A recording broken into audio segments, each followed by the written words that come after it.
الحمد لله الذي وافق العارفين بنور الايمان وصلاح الصدور وطهاره الصالحين بالتوحيد والايمان فضل المجاهدين المظاهرين الاسلام على الرجال وعلى الذين امنوا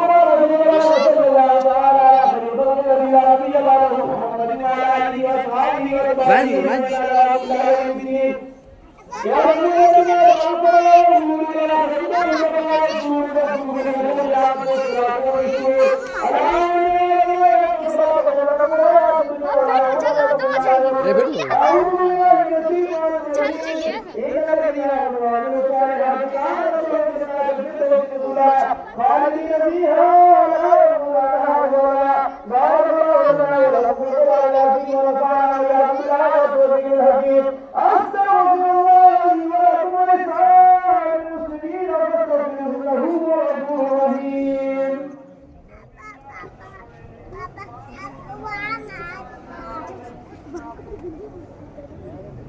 الحمد لله وكفى سلام على عباده الذين اصطفى ما بعد فاعوذ بالله من الشيطان الرجيم ان الله وملائكته يصلون على النبي يا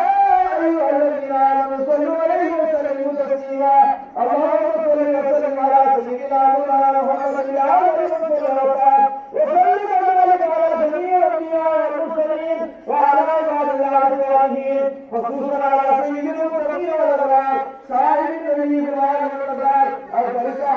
بتحقيق خليفة النبي الأعظم إمامنا أمير المؤمنين أبي بكر الصديق رضي الله تعالى عنه وعلى آله الصلاة والعدل بالكتاب أمير المؤمنين عمر بن الخطاب رضي الله تعالى عنه وصاحب الإمام الشهيد المظلوم عبد الرحمن أمير المؤمنين عثمان بن عفان رضي الله تعالى عنه وعلى آله السيد والقضاء ناصر الهدى والهدى أمير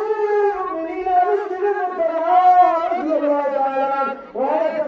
سيدنا الشهيد أبي محمد بن حسن وأبي عبد الله الحسين بن الله قال النبي صلى الله عليه وسلم الله في أصحابي لا تتخذوا هم الناس ولدا ومن أهمهم بالهدي وحبهم ومن أهمهم بالهدي وحبهم وخير الذي قرني ثم الذين يلونهم ثم الذين يلونهم عباد الله